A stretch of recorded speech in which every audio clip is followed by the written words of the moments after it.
with us here as we seek to collaborate to educate our sons. This is a very special evening. I hope everybody is excited.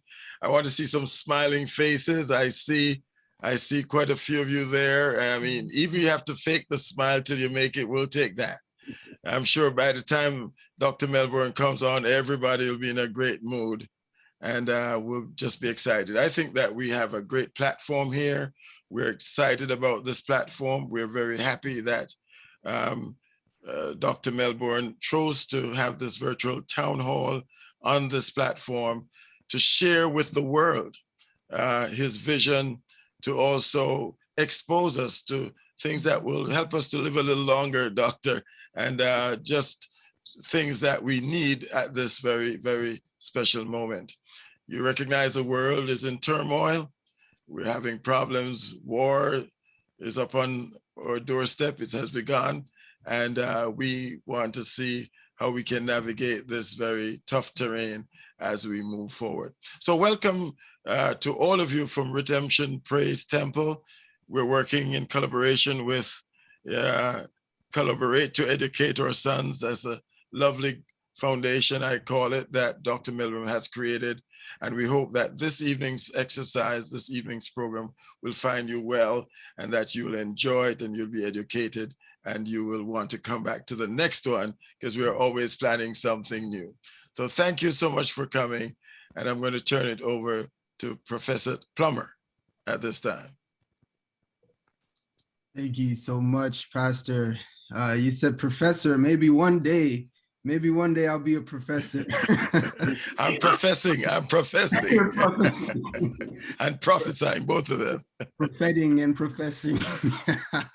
Well, hello, everyone, and good afternoon. My name is Nkose, and on behalf of Collaborate to Educate Our Sons, it is my pleasure to welcome you. If you're watching on YouTube, if you're watching on Facebook, if you're here with us on Zoom, wherever you are, welcome to the virtual town hall. Under the title, Tired of COVID and its variants? How are you coping? Collaborate to Educate Our Sons, or CEOS, is an interfaith organization that strives to educate, develop, and nurture transformational leaders who will promote educational awareness for boys and young men. So it is embedded in the community and family culture.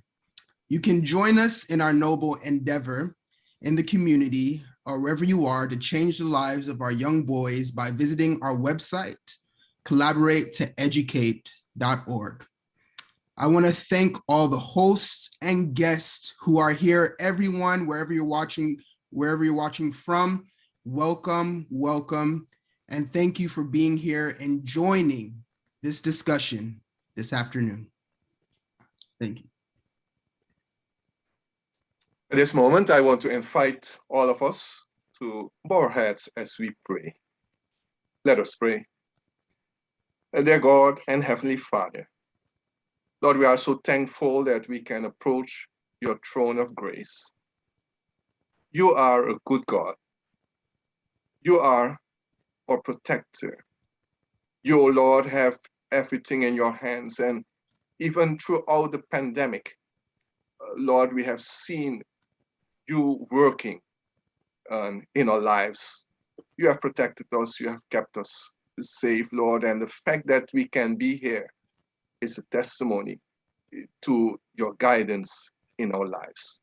Lord, this afternoon, as we have come together to discuss how to cope with the effects of COVID, especially from a mental health standpoint, we pray that you will be with us, guide the discussion, be with the presenters, and may at the end, Lord, we all not only be educated and edified, but may we also have tools on how to cope with the issues that surround us. In the end, Lord, we do realize that you are the one that we can always count on, and our hope lies within you. So bless us this evening. We present our lives and the whole program into your hands. In Jesus' name, amen. Amen. Amen. I'll be introducing Miss Boykin. So Esther Boykin is a psychotherapist who wants to live in a world where everyone believes that therapy is not a dirty word. As a CEO of Group Therapy Associates, a private practice in the DC metro area, she works every day to make mental health accessible, innovative, and culturally relevant for all people. In 2017, Esther launched Therapy is Not a Dirty Word, a division of the Group Therapy Associates designed to bring mental health conversation outside the traditional office and into community through media, webinars, social events, and retreats. In addition to her role as a licensed marriage and family therapist and CEO, Esther is also an adjunct professor at Virginia Tech, teaching the business of therapy, author of The Date Deck, and a sought-after relationship and mental health expert. In 2021, she gave a commencement speech to the Lewis and Clark Graduate School of Counseling and Education, from which she received an honorary doctorate. Recently, she launched a new podcast that celebrates the stories of Black men, titled In the Space Between. Ms. Boykin was recently named a top 21 relationship expert to follow by Cosmopolitan magazine and has appeared on NBC's Today Show, Bravo's Real Housewives of Potomac, HuffPost, Good Morning Washington, The Wall Street Journal, Refinery 29, and other media outlets.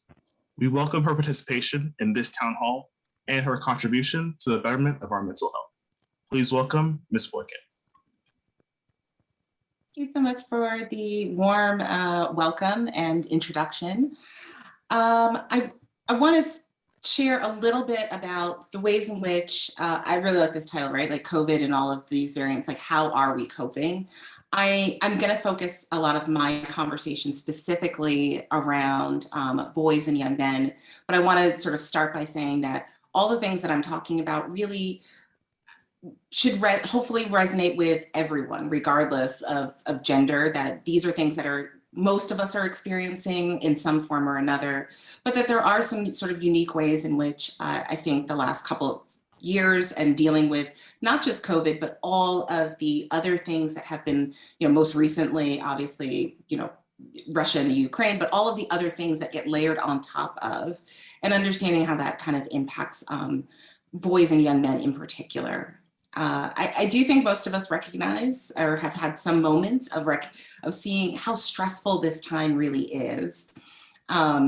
Things like anxiety, depression, where certainly as a therapist, I see an exponential increase in people seeking services or experiencing symptoms, even if they're not getting treatment. And unfortunately, I always feel like I'm a little bit of the bearer of bad news, but unfortunately what we know in mental health is that our experience of trauma, if we think about this period of time and sort of dealing with the pandemic as a traumatic experience for us as a collective, that as difficult as it is in the midst of it, that often we see the symptoms start to play out as we move further and further away from the initial situation. So things like PTSD, things like insomnia, those are things that we're going to start to see more of. And the good news is these are all very treatable things with the right kind of support. The concern that I often have, and that I'm very glad to see organizations like this, particularly for boys and young men, is that there are some added challenges. Some of that really centers around the ways in which we, or maybe the lack thereof, socializing and encouraging boys and young men to develop the vocabulary for their feelings, to attend to their feelings, to honor their emotional experiences, particularly difficult emotions outside of anger, although anger is one of the things we want to make space for.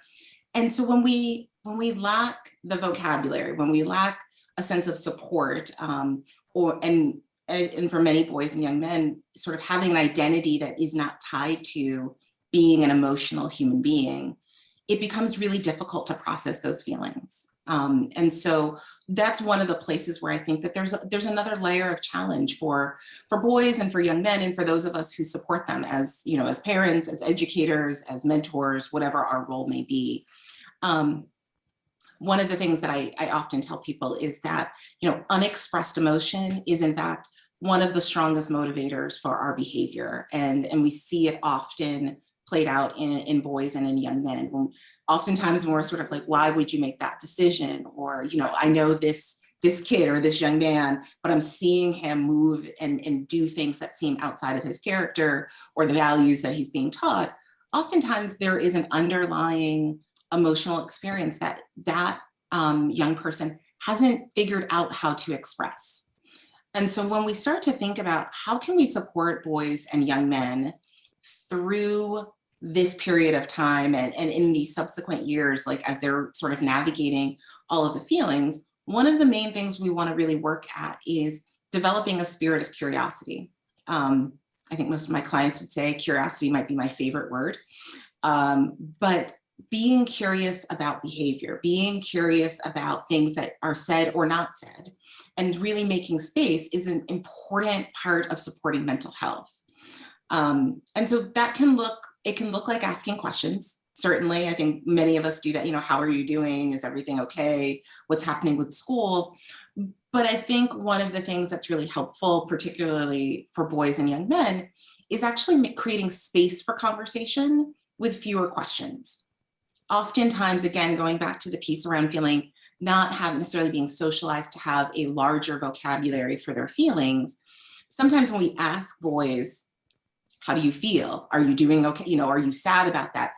They can become defensive or check out or dismiss things because they don't have as much experience talking about their feelings. I often see that in my clinical work.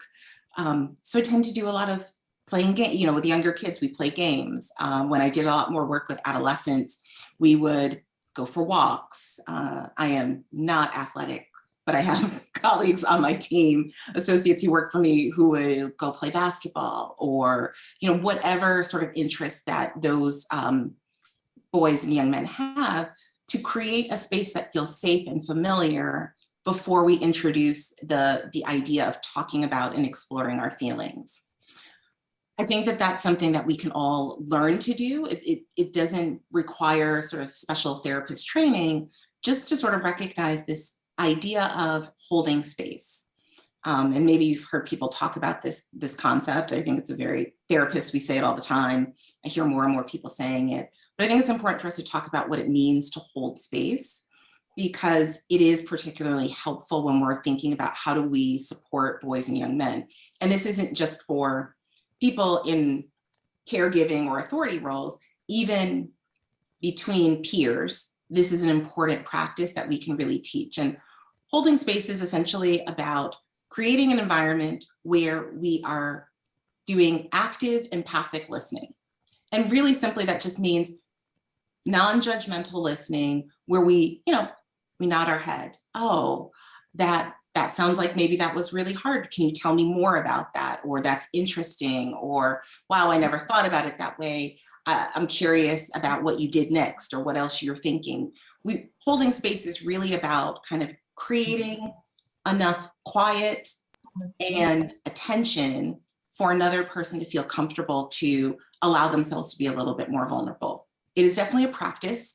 We all have a tendency, particularly the more we care, the more we tend to want to jump in with advice, with questions, with scripture, with guidance. All of those things are important and we want to do them, but oftentimes they are better received when we learn how to hold space first. When people feel, and particularly this is true for boys and young men who often don't feel as though people are interested in understanding their inner world. So when we allow them to feel heard first, they're much more receptive to then the support that we are able to offer. And it can be a difficult thing. Some of the emotions that you might be hearing about or noticing in behaviors are things like fear, anxiety, depression. I think particularly as we look at like other things that are happening in the world, often we think about depression as being about sadness, and there is sort of a sadness component to it. But often depression, particularly in boys, can look like anger, it can look like irritability, it can look like inattention. And depression often is sort of rooted in a feeling of hopelessness and helplessness. There's kind of a numbing experience. And so again, that practice of holding space so we can begin to notice those things when they happen. You know, I think it's very heartbreaking, but I'm sure many of you have seen, you know, in the last several months that, you know, there've been several high profile examples of particularly, you know, young men dying by suicide. There's studies that are talking about the rate of increase in suicide. And this is not really a forum to get into all of the layers of that. But one of the questions I get asked often is like, what can we do? And one of the most important things we can do is to, again, create safe space for boys and for young men to begin to recognize what they feel and begin to learn how to articulate it. One of the other ways that we're able to do that is honestly by being role models. And so I'll ask everybody just to think. You don't have to raise your hands or put it in the chat or anything, but to just think for a second, how many feeling words can you name? So, you know, happy, sad, afraid, ashamed, joyful, but just take a second and like kind of count on your fingers if you want to. How many feeling words can you come up with to describe your emotional experience? On average, most people can come up with between 6 and 10 words. Actual human emotional experience involves dozens and dozens and dozens of different emotions that we can name. Very few of us actually are able to articulate that. And, you know, as I mentioned at the beginning, we often socialize, it's something I've, you know, explore in my podcast, we often socialize boys and men to really disconnect from the majority of their emotional experiences. We tend to sort of focus on men being either happy or angry. And in very specific circumstances, we make some room for grief. But we don't really give a lot of space for young men and for boys to cry out of happiness, out of frustration, out of disappointment, like, and to name that, like, oh, tears are coming to my eyes for a multitude of different reasons. And when, as children, they learn like to suppress a number of feelings, often that can lead to a lot of challenges. And so when we get to a place like right now in history, where we're dealing with something that is a collective crisis, you know, looking at COVID and all of the ways that it creates a sense of uncertainty, it creates a sense of fear.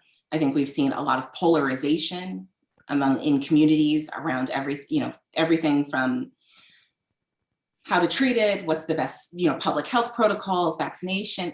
When those things are happening in a society, for boys who have not been given the skills to express all of their feelings, it can become incredibly overwhelming. And then that's sort of the mental health stuff that we start to see playing out. And generally we see it being played out in behavior. So I always like to stay very solution oriented. And so if we think about that concept of, you know, not having a lot of vocabulary, one of the ways that we help boys and men, and ultimately all of us, is simply by practicing.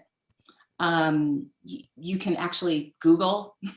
I have a handout that sometimes I'll give people, but honestly, if you Google feeling chart or feeling words, you will find, or feeling wheel, sometimes it's a wheel, sometimes it's a list, but you can find something that you can print out or save to your phone with a wide range of emotional words. Practice that, like look at it every day.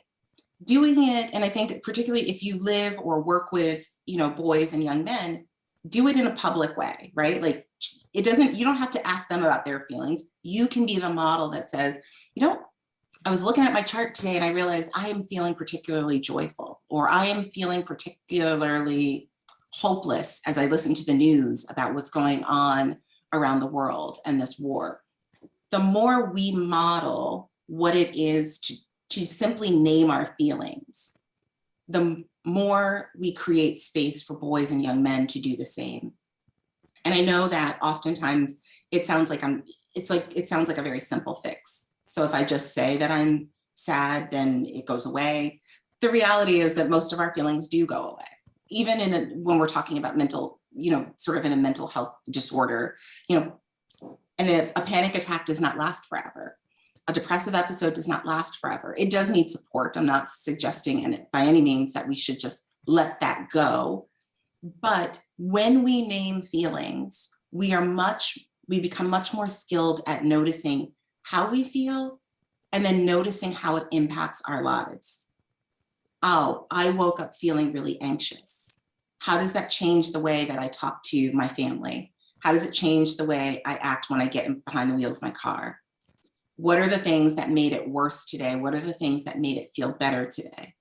And the more information we have, and again, it's modeling so that boys begin to understand how to do this for themselves, the more we are able to then manage our feelings. And I think sometimes in an effort to not become overwhelmed, there's a tendency to sort of disconnect. But as I said earlier, unexpressed, unacknowledged emotion is one of the strongest motivators of behavior. And it generally motivates behavior that ends up being problematic, that ends up getting boys and young men in trouble. I see it all the time in elementary, middle, and high school. And so often what we're seeing, and I think we're seeing it more and more right now, because on top of the lack of emotional language, boys, again, the ways in which we socialize boys and girls differently. Boys tend to be socialized to connect with each other through activity. With quarantining and with schools being virtual and activities being canceled, and it's wonderful that we can all connect virtually via Zoom, but that's also been limiting something that's really important to mental health, which is social connection. And so for boys in particular who tend to connect to their peers and tend to create relationships based on shared activities, we have to, again, be really mindful. How do we help them to cultivate opportunities to feel connected through action? Like we can't always come at them wanting them to do things the way that, whether it's through our own adult wisdom or because we've been socialized or learned other things, we really have to work towards being very curious about how boys and young men perceive the world and perceive their space in the world. When we understand that, we can meet them in their place and then guide them to the resources and the support that they really need in order for them to thrive and to do well, particularly, again, as we're kind of moving through COVID and the variants and all of the other things that are happening both locally and globally that are particularly stressful. So I do want to talk a little bit about, hopefully I'm offering sort of some ideas. I'd like to focus on how can we in our day-to-day lives create support for mental health. But I also think it's really important to empower as many people as possible to both notice when there is the potential for a mental health disorder or illness happening, and to feel like you can talk about that. And so I want to talk a little bit about sort of the most common mental health disorder that you're probably going to see in boys and young men and really in everybody, are mood disorders. Mood disorders have a wide range. The two most commonly talked about, obviously, being anxiety disorders and and depression. Even within, let's take anxiety disorders for a second. Anxiety disorders is comprised of a number of things, ranging from OCD, which is an obsessive compulsive disorder, to panic disorder, to social anxiety, to PTSD. And so whenever you kind of hear people talking about these broad terms, it's important to recognize that there's a continuum of various disorders, all with a variety of severities. One person's anxiety disorder can look very different than another's. The number one rule of thumb that I like to use as a lay person, because I don't expect anyone to read the diagnostic and statistical manual to diagnose people, is if you're noticing in yourself or in someone else changes in mood and behavior that last 2 weeks or longer and that impair some area of functioning in life. So that could be changes in their performance in school, changes in performance at work, significant changes in interpersonal relationships, changes in hygiene and just general like maintaining of yourself. It doesn't have to be across all four. There's a lot of people, I see this particularly in highly educated and in Black and brown people, that there is a lot of what we call functional anxiety, functional depression, which means that there may be one area of life where you are feeling, or this young man might be feeling the effects of that disorder, but they're still managing to, get good grades at school or perform really well at their job or maintain their family relationships. But some other area of life really is kind of being compromised and falling apart. If you're noticing that, we want to talk about it. I know that people get defensive. I know it can be uncomfortable, but one of the best ways to sort of talk to somebody if you're worried is to simply say, hey, I've noticed these 1, 2, 3 things happening that seem really out of character for you. Not judging, not upset about it, but I've noticed it and I'm worried. I'm wondering if we can talk about how you're feeling, or I'm wondering if it might be helpful for you to talk to someone else, like a professional. It doesn't mean that they're necessarily going to take the bait immediately, but by having that very direct, very open, very honest conversation, again, going back to that, creating a space, safe space, you're basically telling the people around you, I am a safe person to talk about mental health with. And while they may not be prepared to do it in that moment, setting that stage creates an opportunity that if things get worse, if they need help, they will remember that you are a person they can call on, and they don't have to be afraid of saying, I can't, I haven't been able to sleep for 3 days in a row, or I have thoughts of harming myself, or every time I go to school, I have to sit in the bathroom stall for 20 minutes and breathe, or, I bust out into tears, which oftentimes can be symptoms of anxiety, that then they can begin to talk about that and know that you're a person that they can talk to about those kinds of things. I always like to, because I know that it's difficult to find a therapist, I want to make a little plug for finding therapists. I know that it's challenging for a number of reasons. First of all, just sort of acknowledging that that's something you want to do, or that someone in your life wants to or needs to do, can be challenging for a host of social stigma reasons, interpersonal reasons. And then actually finding a therapist, I know, can be challenging. I'm a therapist. I have dozens, hundreds of therapists that I know. And even when I want to find a therapist, it's a challenge. So just a couple of tips around finding a therapist. There are a number of really good directories online. Psychology Today is probably the largest directory, certainly I would say in the US and in Canada in particular.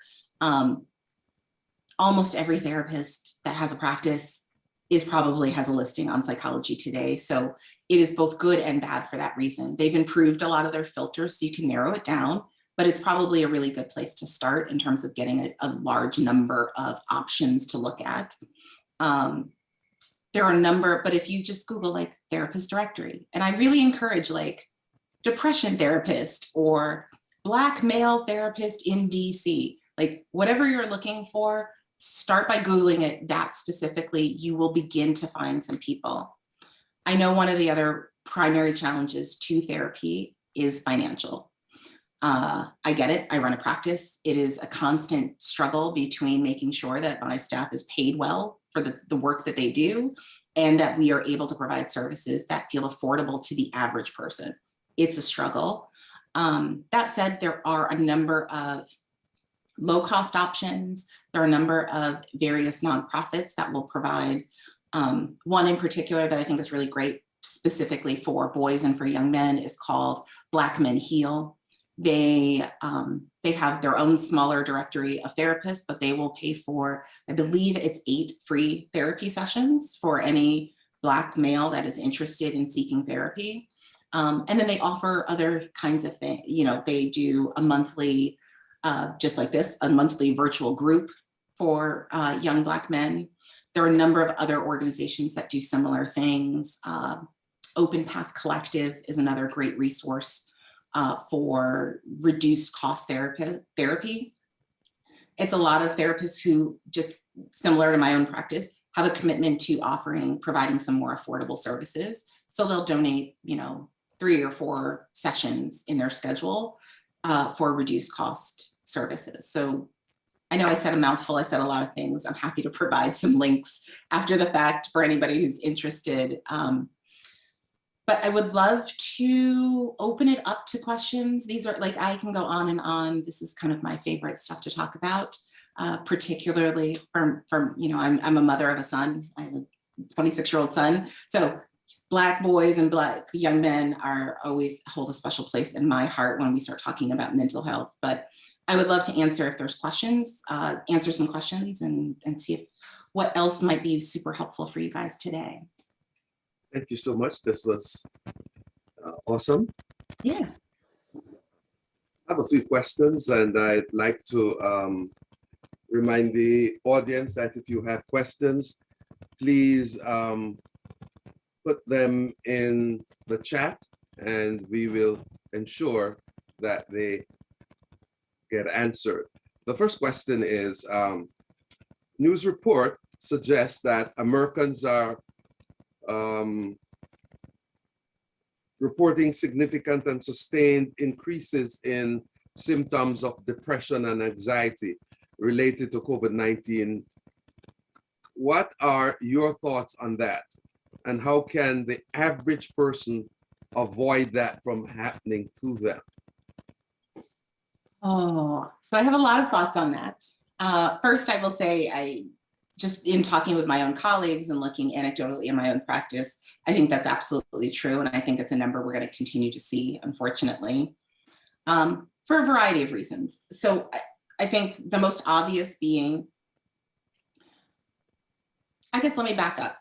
Mood disorders, anxiety and depression are often a function of multiple things. So both social factors, environmental factors, but there is also a biological component.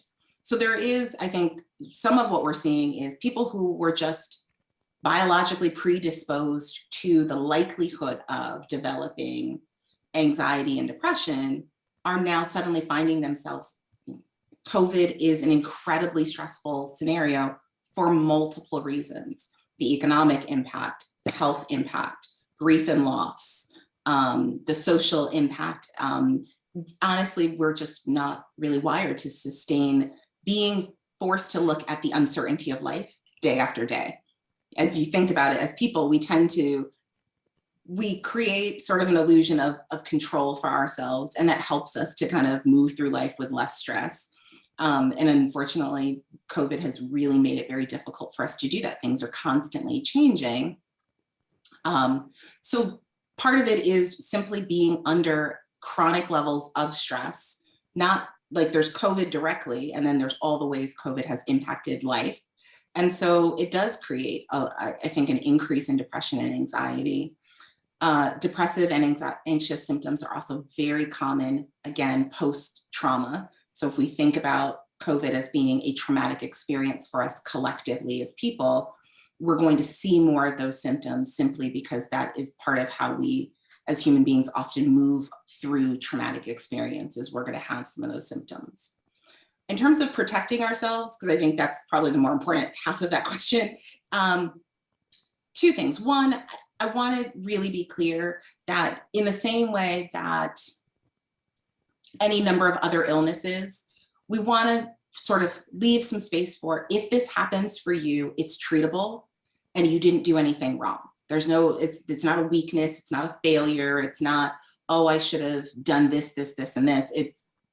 This is something that happens to, honestly, somewhere between 1 in 3 and 1 in 4 adults at some point in their life. So I want to really normalize the experience. That said, I think that practicing self-care and self-compassion, and those sound similar, but they're different things. So self-compassion is really about sort of recognizing that you are valuable and worthy and treating yourself with a lot of care and love. And self-care is sort of the habits we develop. So everything from eating really well, getting enough sleep, maintaining really healthy connections and relationships, being active, I'm always an advocate for being mindful of the content you consume, making sure that it's not that everything always has to be inspirational, but we want to be thoughtful about not overexposing ourselves to things that are naturally going to lead us to have more stress responses. So we don't want to watch the news 24 hours a day. That's overwhelming to your senses. You don't want to be doom scrolling on social media 6, 7, 8 hours out of your day. You want to balance that with things that are going to feel nourishing to yourself. Okay, thank you. What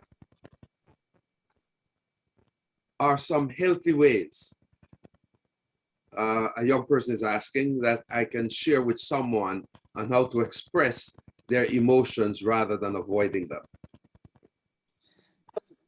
How can you help somebody else? Like, how can you encourage someone else to share with you is the question. Right.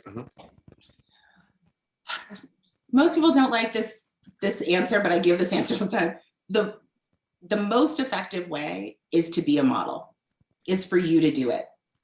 Vulnerability begets more vulnerability. So it's one of the, and that doesn't mean that you need to tell everybody your deepest, darkest secrets. You want to be thoughtful. So it might be somebody that, you don't want to confide all of your most personal details to, but you'd like them to feel like they can share with you. So sharing with them, like, wow, I was feeling whatever the feeling is about something I saw on the news or about something that happened at school. The more you share of yourself, the more people feel comfortable sharing with you. And so that's probably the #1 way to do that. And then you can also directly say, like, hey, if you ever want to talk, I'm here to talk. I think we underestimate the power of simply extending the invitation. Thank you. Next question. What is the data on anxiety and depression in Black boys in high school before COVID-19 compared with now? Oh, that's a very specific question that I really can't give you a number to. I can tell you anecdotal, and that's really just because I haven't looked at the data recently. I can tell you that even before COVID, that the number of, particularly for Black boys and young men who were experiencing mental health disorders, and in particular, depression and suicide rates, have steadily been on the incline or increasing even before COVID. COVID certainly has exacerbated it and made it worse, but I think that what we're looking at is something that started even before COVID began. Okay, kind of picking it back on that a little, I'd like to say, my personal belief is, and I'd like to hear your reaction to this, is that a lot of boys that are placed on medication really don't need to be on medication, in the sense that teachers and sometimes mentors do not really understand how to deal with boys, especially Black boys. And some of the behaviors that are labeled ADHD, whatever, may be just the learning style of that child. And if we would learn that, there may be a change. How do you react to that? So I have yes, and there's another layer to it for me. I think that we've gotten very comfortable, particularly in the school districts, particularly when it comes to Black boys, medicating ADD. And so I do agree. I think a lot of boys, frankly, of all races, but especially Black boys, are being medicated in order to address behavior problems that parents and teachers don't want to have to take the time to fully understand. That it is things like learning style, but it is also things like anxiety, social anxiety in particular. I see a lot of in elementary school. Depression, I see a lot of that into adolescents and middle school and high school. And those are illnesses that often the gold standard, and this is true for any mental health disorder, is always going to be medication. The gold standard generally is medication plus a therapeutic intervention, some form of talk therapy, behavioral therapy. But particularly when we're talking about like, oh, he never sits down, or he's always like talking to other kids, or he's always, it's easy to give that child a pill, which is going to, make them quieter, as opposed to recognizing, oh, we need to first understand the roots of that behavior. Because that behavior could be about attention. It could be about anxiety. It could be about trauma. It could simply be, this is a kid who is too bright for this class and they're bored, or a kid who can't keep up with the class. And so instead of feeling frustrated like they're failing, they find other things to do. And so I do agree with you that we're quick to medicate attention deficit disorder as a solution to a lot of problems that require very different approaches. And often, especially in children, therapy is incredibly, incredibly effective, but we have to make the time to sort of prioritize that and be curious, kind of going back to my earlier point of, we have to be curious about the behavior we're seeing in children. Okay, thank you. How can someone deal with and eventually get over functional anxiety and depression? As it pertains to social anxiety, is it possible to create an internal comfort space to equip one to be able to properly, normally interact? The short answer to that question is yes. And this is going to be my biggest advocacy for the purpose of therapy. That's a really, really difficult road to go to. If you're experiencing, let's say, functional social anxiety. So, for the most part, people think you're fine, but you know that you're struggling. It's really difficult in social settings. Maybe sometimes you have panic attacks, or, you can read books, you can develop your own behavior plans, you can use exposure therapy, but it is incredibly difficult. And in particular, when I'm talking to Black people, so much of life is difficult. We deserve to have support and an easier path to healing, as opposed to always taking the hardest road. And I know that the initial step can feel really hard, but I think that anybody who is dealing with a functional anxiety or depression, generally speaking, if you have a functional version of one of those disorders, you probably don't need to be medicated. I can't say because I haven't talked to you specifically, but you probably don't need medication. But 3 months, 6 months, a year, maybe even longer in therapy provides you with the support and the tools. Like, the goal of your therapist is not to be in your life forever. It's to support you developing that skill, support you developing that plan so that you don't have to do that alone. No, I just think that similar to somebody with diabetes, you probably could figure out a diet and try to correct things and get back on track, but it's probably better to do that with the support of a doctor and a nutritionist and maybe a trainer at the gym. You deserve that level of support in your healing. And I want more and more people to see therapy as a place of, I deserve this level of care, as opposed to something we want to avoid. Good. This, I think, is going to be our last question. Okay. It will be two-pronged in a way. It says, knowing that COVID is probably going to be with us for a long time to come, how can we live with it without being in a state of constant anxiety about it? And the other half says, what does the new normal look like in your opinion for Black boys? Oh. So the first part is, it's a little bit two-pronged. I mean, I think that if you have to sort of assess where your anxiety level is. It might be helpful to incorporate things like yoga or or meditation into like your daily routine, because we have research that shows those are helpful with anxiety. It might be helpful to get a therapist to assist you with that. The reality is that over time, we become acclimated to, oh, this is, it was this incredibly scary time, but now we've become acclimated to, oh, COVID is a thing that exists in the world. And, you know, more people, we begin to like recognize that more people are vaccinated, fewer people are getting sick. And we just slowly, as humans over, you know, the millennia have done, acclimate ourselves to the fact that like, okay, this is what life is now. This is a new part of our life.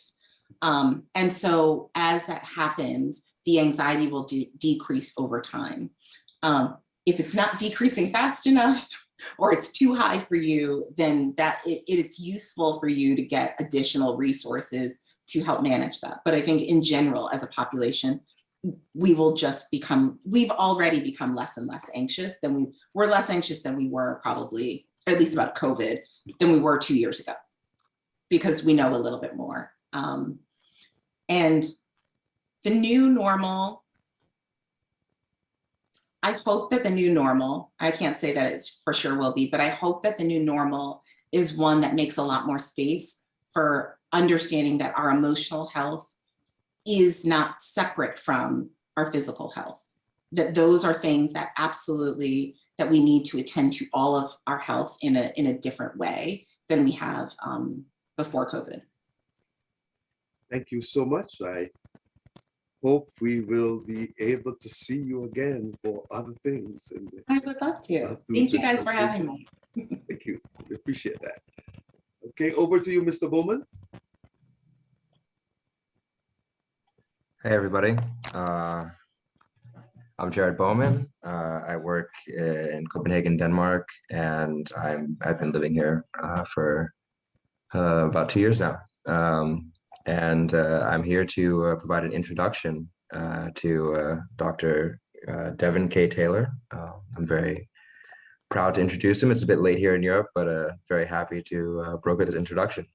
Dr. Devon K. Taylor is a research and drug discovery senior biomedical scientist in immunology working in the biopharmaceutical industry. His works focus on harnessing the power of the body's immune system to combat cancers and autoimmune diseases. He is an expert in how the immune system works to protect and build the body's defense against infections while simultaneously regulating it from under or overreacting. He is passionate about the need for minority communities gaining access to the best medicines and participation in clinical trials for new therapeutics. He has authored and co-authored several peer-reviewed scientific publications in the field of immunology. He is a graduate of the University of the West Indies, Mona City University of New York Graduate School with a postgraduate training from the University of Pennsylvania School of Medicine. He hails from Steertown, St. Anne, a small coastal town in the northern coast of Jamaica. In addition, he's a social, economic, and environmental justice advocate with interest in community deconstruction, rising wealth, inequality, and exclusion of vulnerable people from economically valuable environmental spaces, such as beaches, to create environmentally unsustainable tourism infrastructure projects. This is very common in Jamaica. Dr. Taylor supports equitable access to quality healthcare, education, and believes the human condition can be improved by the realignment of human consciousness to respect and coexist with nature through the adaptation and adherence of rights of nature laws. Without further ado, it is my pleasure to present Dr. Devon Taylor. Thank you. Thank you. You guys hearing me okay?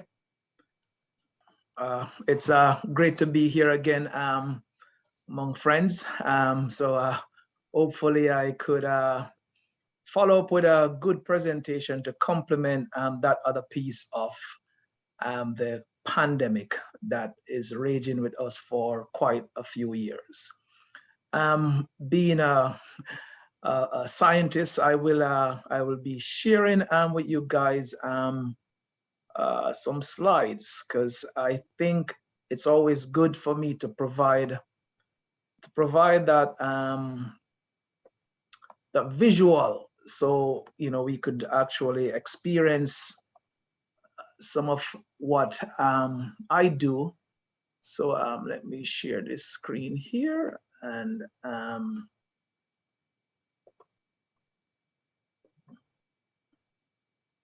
okay.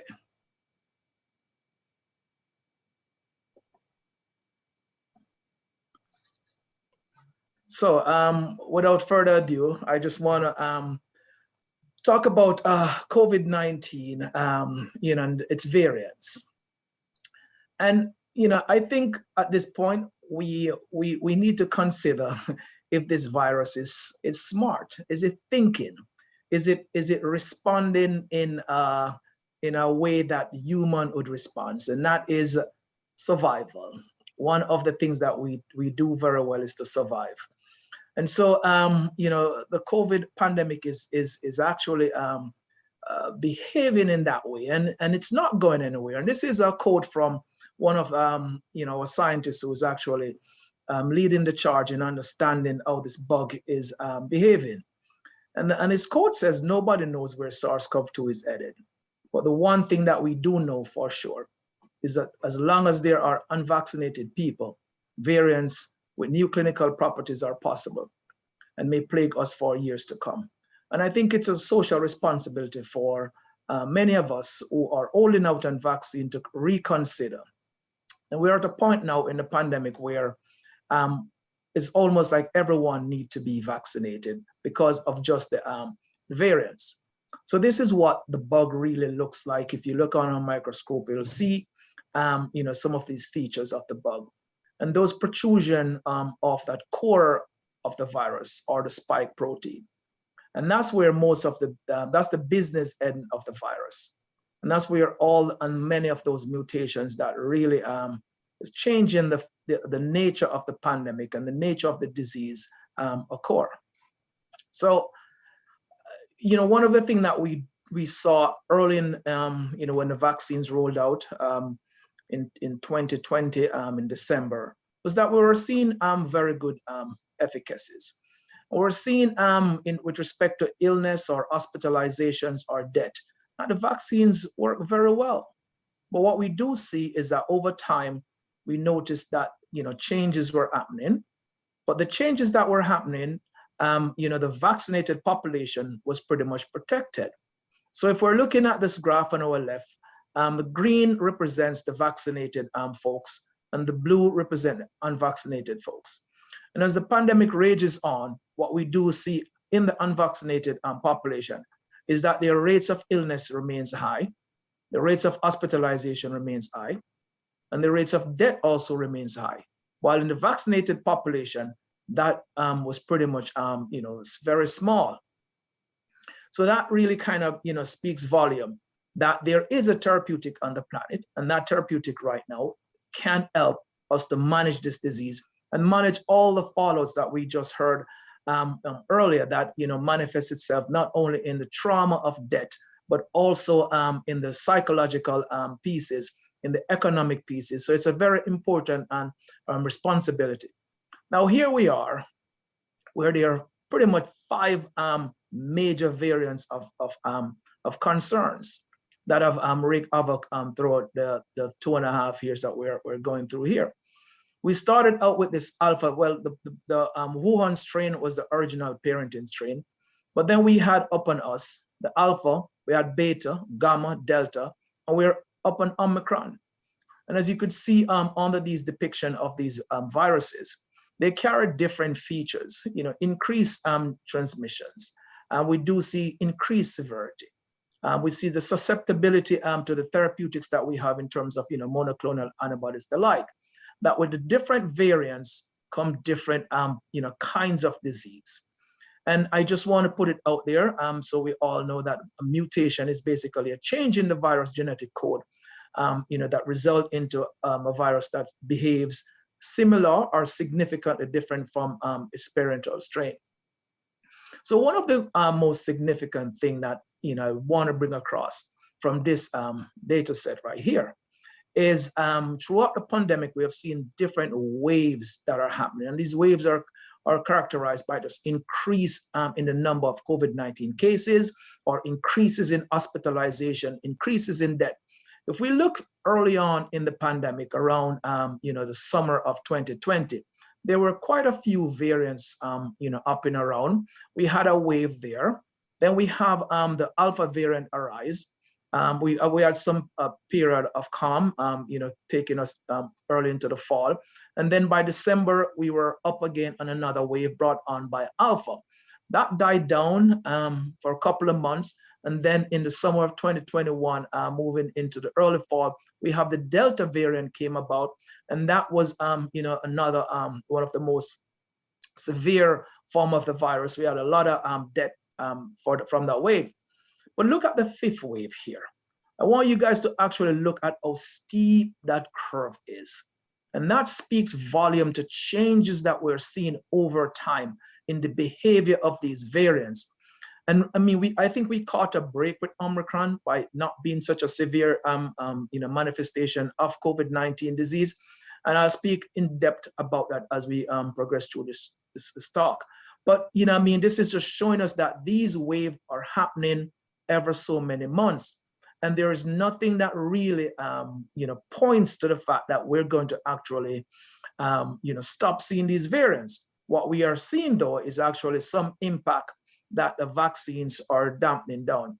I will go quickly through this because I think most of us have seen so many of, these pictures floating around. But I just want to bring our attention to that spike protein, that S protein that's protruded from the virus. I talked about earlier that it is one of the most important part of the virus because this is the part that actually guides viral entry. And the virus gets inside your cell, and then it hijacks your own machinery, makes many copies of itself, and then it's leave that cell, killing the cell behind. And also important here is what we call that ACE2 receptor that is on our human cells that is important for that viral uptake. And that ACE2 receptor is very important in maintaining our blood pressure. It manages aspects of the homeostasis in our lungs, arteries, in our kidneys, and our hearts. And that's what makes SARS-CoV-2 a very dangerous bug, because it can bind to very important organ system in our bodies.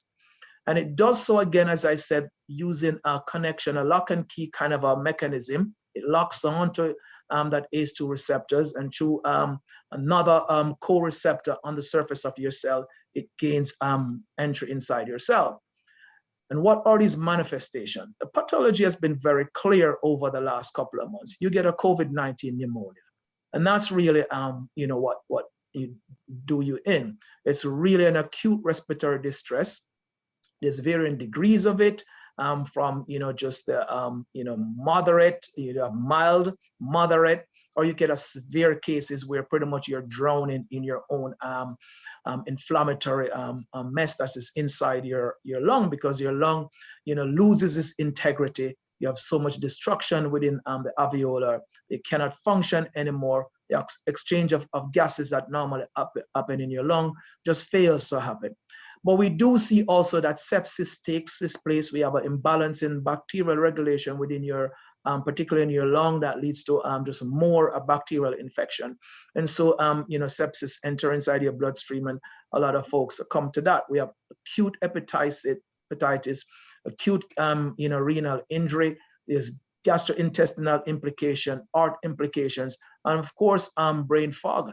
That's one of the cognitive impairment that some folks who have recovered from COVID still face today. They have some memory issue. And of course, the kids, where we do see multi-system inflammatory syndrome, which affect our kids. So it is a very difficult disease, and it brings on, burden within the healthcare system.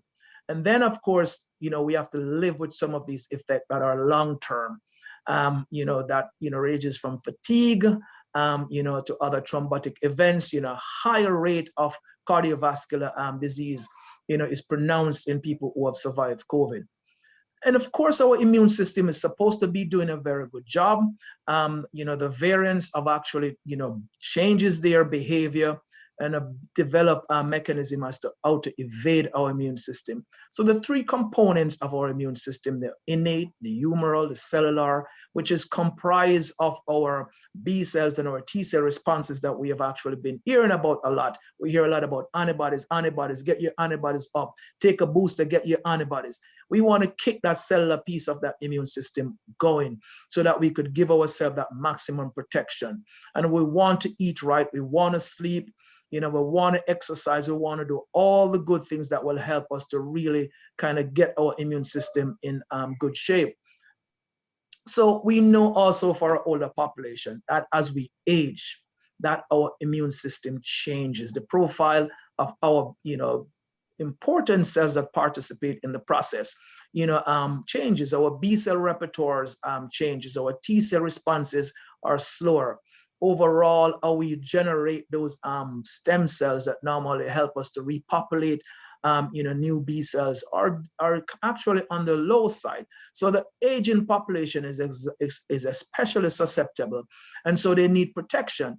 And I always says it is a social responsibility for the healthy in the population to take this into consideration from time to time, to know that you're actually getting vaccinated, you're doing all your safety measures because you want to protect the most vulnerable among us. So where we are today. So with over 428 million cases across the planet, the United States is seeing around 78 million confirmed cases. There's over 5 million deaths in the world, and the US is approaching close to 1 million deaths. So the disease is still raging on, right? So I want to turn our attention to, the mutating coronavirus.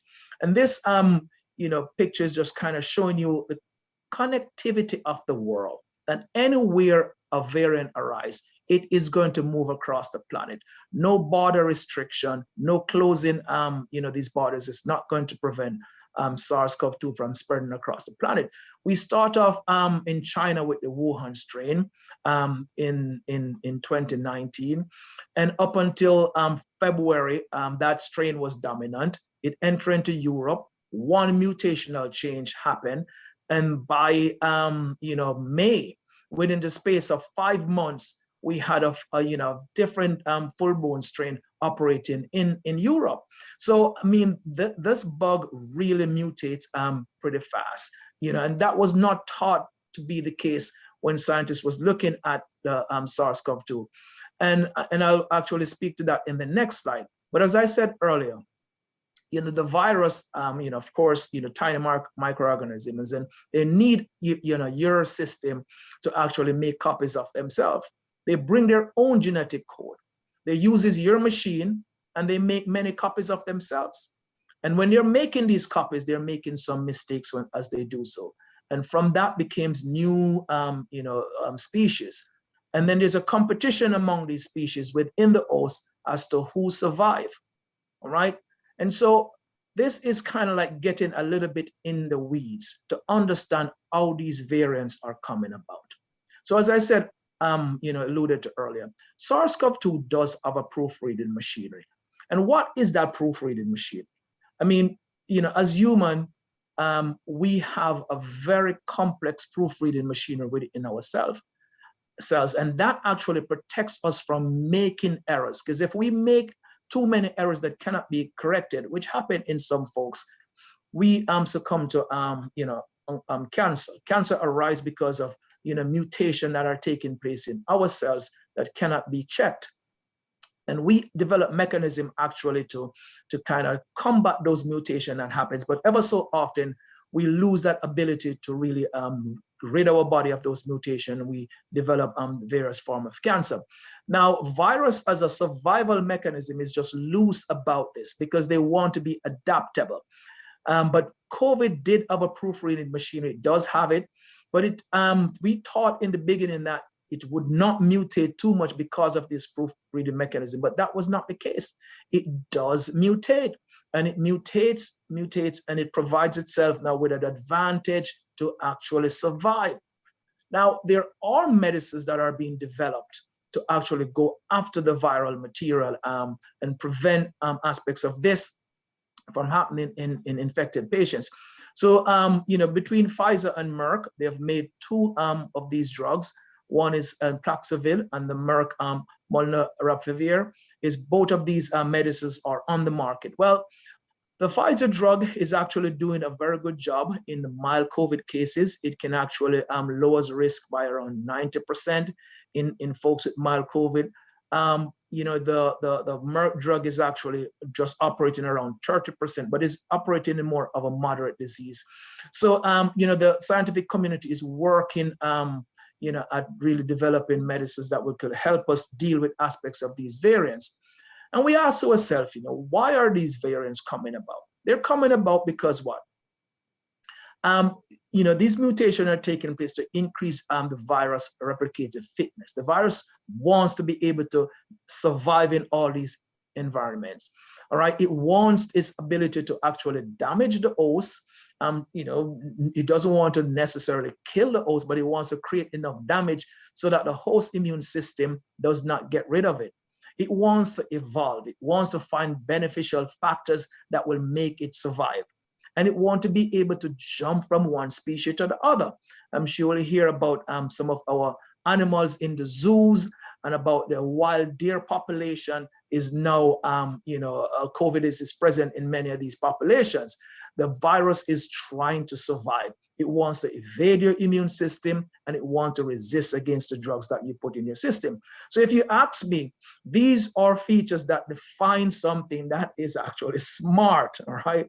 Doesn't have a brain, but evolutionary, it has figured out ways and mechanism as to how to survive. So, I'm not the bearer of bad news, but it's not going anywhere. So we're going to have to learn to live with it. So as the good doctor just talked to us about living with COVID and dealing with all the psychological trauma, we're going to also have to deal with biologically the fallout from COVID. And there are therapeutics that are coming on stream to really help us to do this. So there are three major questions when a new variant arises. We talk about the transmittability, how it's evading the immune system, and its severity. All right, let's talk about transmittability. That is buried in that R0 value. What did we see for the original strain? If one person infected with COVID, that person have the potential to kind of pass that on to around 2 people, 2.5 persons, that's the original Wuhan strain.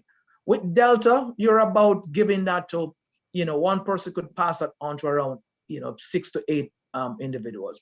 With Omicron, you're up to 15 folks. So, the transmittability increases. Now look at all these changes. All these numbers that you're seeing on this structure here are just kind of showing you that many mutations that are happening within the virus structure.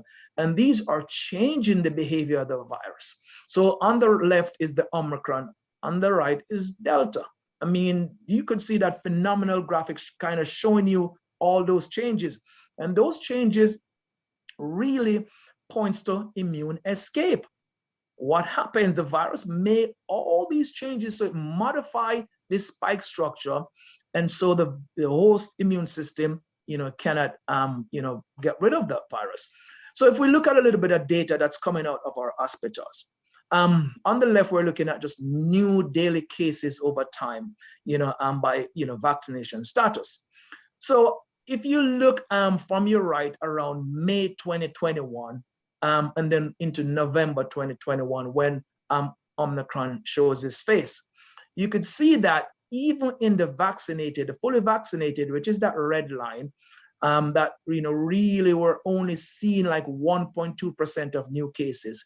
I mean, by November, we had around 15% breakthrough infection in fully vaccinated individuals. Because of those changes in that spike protein, were evading the immune system. And the unvaccinated, were facing the full brunt of that. There were 70% new cases happening in unvaccinated cases. But also look at the effectiveness of vaccine. We're above 90% in November, and we went down to around 80% by November. So that's as a result of the changes that Omicron spike protein brought about. Now, on the right here are the new daily hospital admissions. All right, so we can again see the fully vaccinated.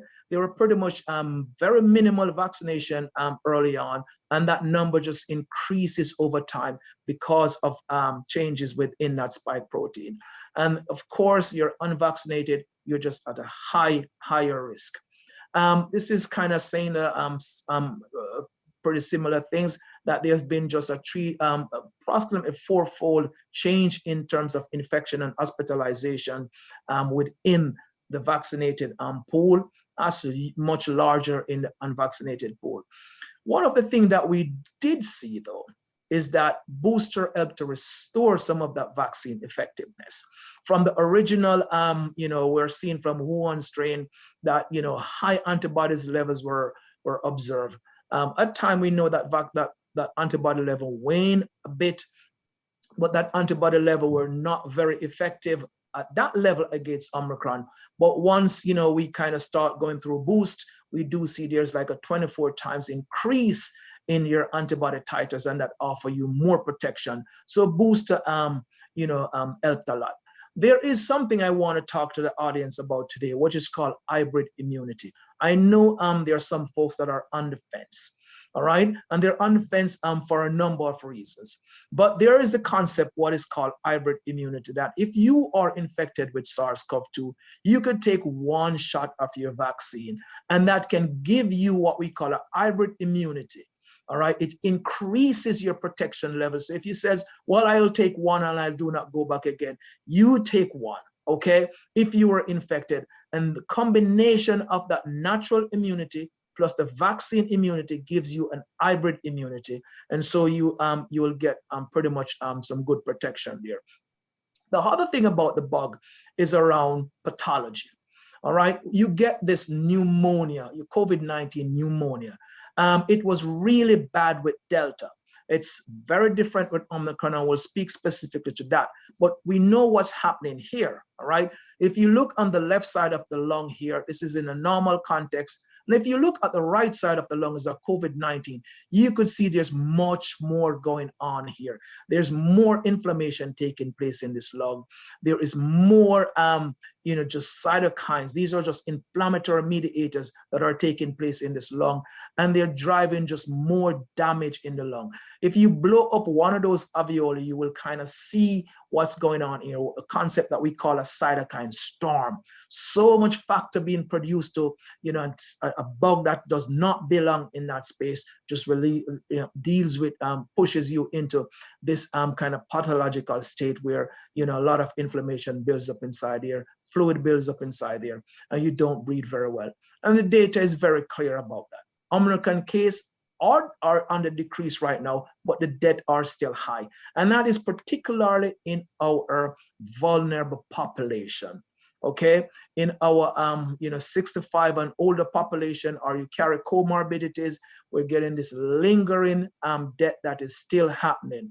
And it's because, conditions such as cardiovascular, diabetes, or heart issues, you don't really normally do well with viral infections. And so that's why Omicron is being, still a dangerous bug, despite, some of its less severe manifestation. So there's classification scheme, and we don't need to dive a lot into this, but the CDC, classify these guys in different groups for us to better understand them. So we have the variants of interest, the variants of concern, the variants of high consequences. And of course, the ones that we're most, troubled with are the ones that fall in the variants of concern list. That's your alpha, your beta, your delta, your gamma. But there have been plenty that you've heard about. You've heard about the lambdas and the mu's. Those were just of interest. They never took hold in the population. And so they weren't really a big issue. And these are because, for some reason, their viral fitness wasn't enough for them to take hold. If we look at how we're actually naming these, Omicron, I think, is like the 15th letter in the Greek alphabet, and we have another 9 letters in the Greek alphabet to go. Will we see more variant? Yes, and we may very well run out of letters, and different nomenclatures need to be, introduced. But that's where we are. And I mean, all these strange names that we're seeing is just because the World Health Organization need to move away from, naming these viruses from the countries that they emerge, but more, a standard name that would prevent plenty, normal stereotype that would come from doing that. So, let's speak a little bit more about Omicron. It's highly transmittable. There are 3 subvariants in Omicron, the BE1.1, 2, and the 3. You know, it was detected in Botswana, South Africa, even though there's lots of dispute around that. But in the US, you know, it was detected in December roundabout. By the 25th of December, it was the dominant strain in the US. It's really a very virulent strain. It increases breakthrough infection. It was less severity. We had the need for less intense respiratory support, shorter hospital stay. So there we caught a break with Omicron. This is more around you know, how the lineage arise, and I'll jump by this because it's probably very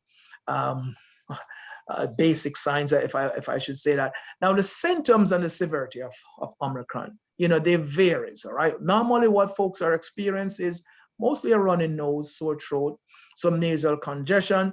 You may have a mild cough, or you may not. The fever is less with Omicron. You know, you actually, you know, kind of experience the symptoms of Omicron very early. Within 3 days, you're actually experiencing these symptoms.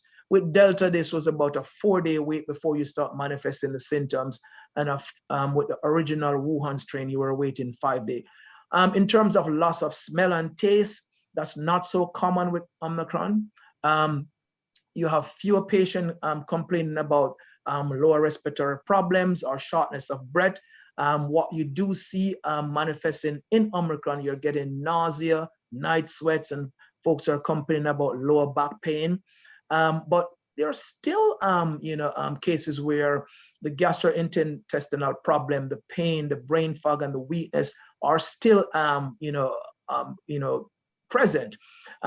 It is much easier on the lung. And many of the patients who are hospitalized do really, you know, need less ventilator support, but they tend to be older and they tend to actually have more underlying conditions. And one of the reasons, you know, why we're seeing that is that how this variant works. It does not infect the cell by fusing with the membrane of the cell. It takes a different pathway as to how it gets uptake into the cell. And that is what the difference is. There are some other differences about this bug, and it is how the biology of this bug. It forms new kind of bridges that stabilizes the spike protein. It only needs the ACE2 receptor. It does not use that TMPR receptor of the human cells. So it is very different. So it tends to be colonizing the upper respiratory tract more than deeper down in the lungs, which is rich in this TMPRS receptor. Omicron does not use that mechanism to get inside your cell. And as a result, it stays in the upper airway. So when you cough and sneeze, more of it gets out. And so that is one of its reasons why so many people gets it. It's not getting really deep down. And it's also vulnerable to your innate response. I spoke earlier about those 3-prong approach in your immune system. Now that innate component, Delta actually evaded that innate component. Omicron does not. And that's also one of the features why we are seeing you know, Omicron not being so virulent. So it is highly transmittable. The peak case in the US at one point was over 800,000 that we were seeing in the US. Delta peak was only at 240,000 cases.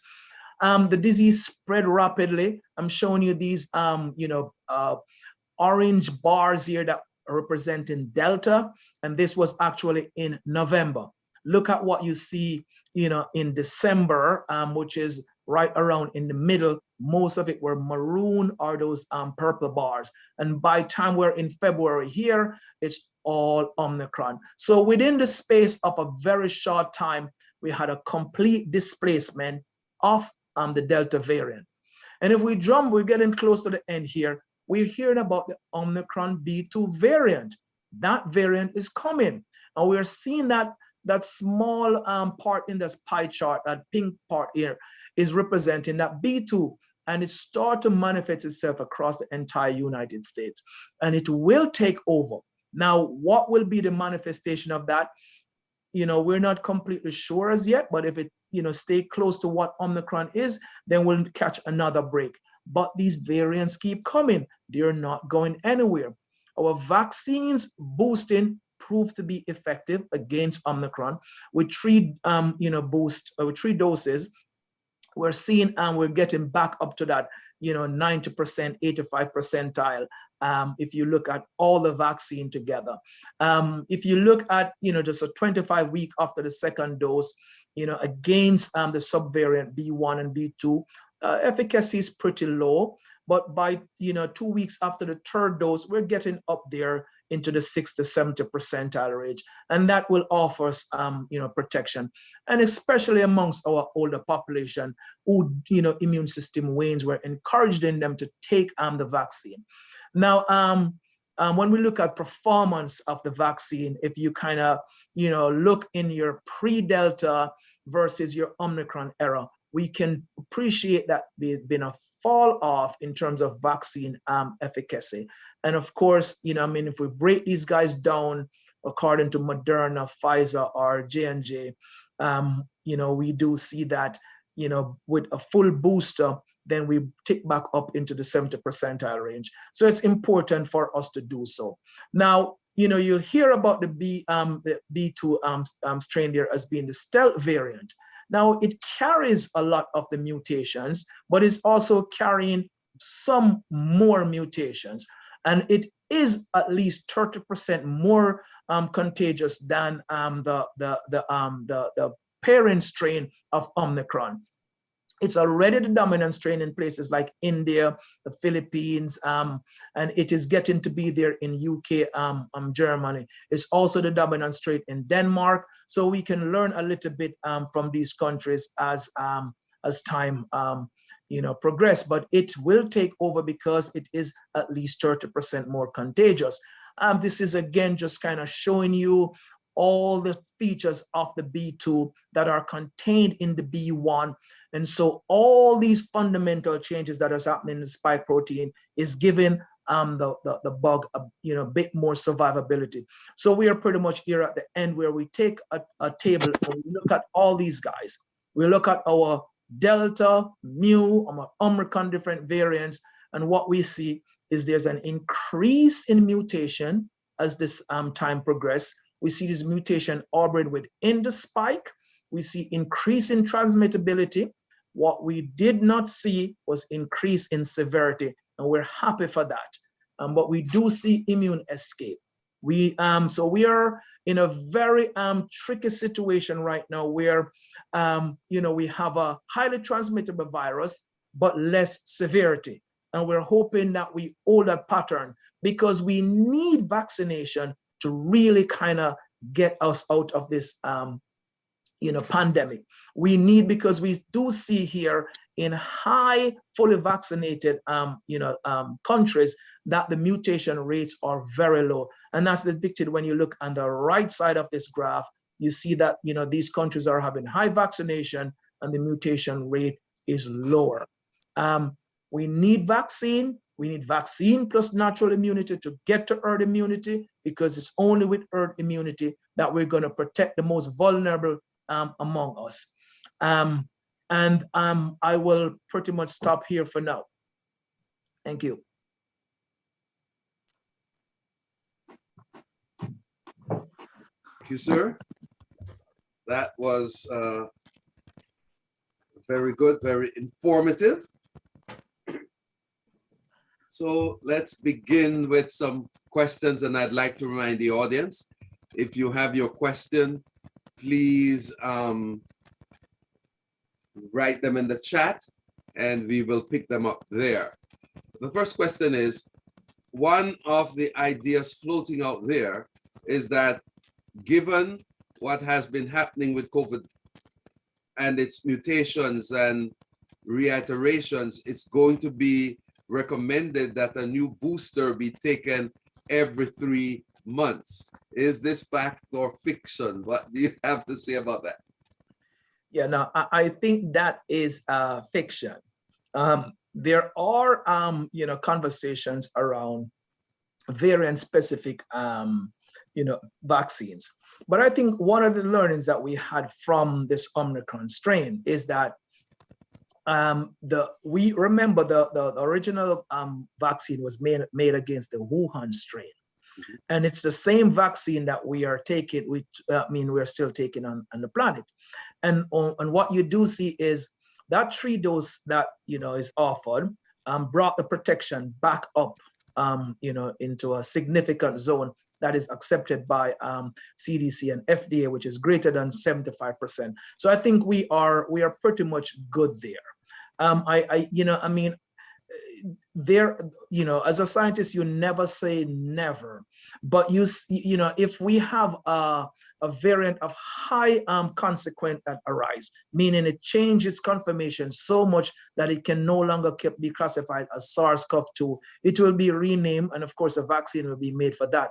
But as far as this SARS-CoV-2 is concerned, I think the 2 series that we have, plus your booster, will be sufficient to offer us significant protection.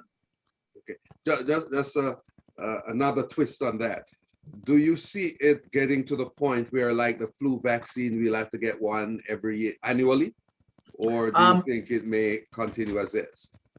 Yeah, no, that can be envisioned where it can be like the flu, and the reason why we are there because of so much vaccine hesitancy that we never contained the virus in our society. So we, with the low vaccination rate that happens, in the US and across the world, it allowed these variants to come about and, prolong the pandemic, mutates into these very virulent forms. And that's why we are where we are. But it can be, an annual shot, but I don't think it's going to be every 3-month shot or every 4-month shot. So, rest your heart assured about that. Okay, now let me ask this one, which may be a good follow-up. Do I understand you correctly that if I choose not to get vaccinated, I am in fact acting to support the continuation and expansion of the pandemic, and I am in fact belonging to the Cane Club? Am I my brother's keeper? And I'm saying I'm not.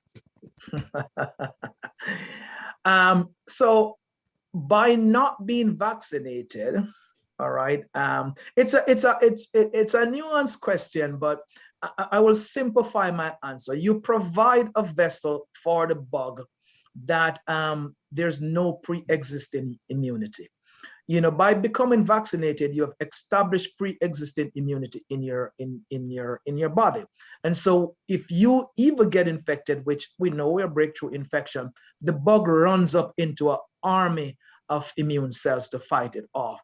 And so the viral load decreases and it does not have that chance to mutate.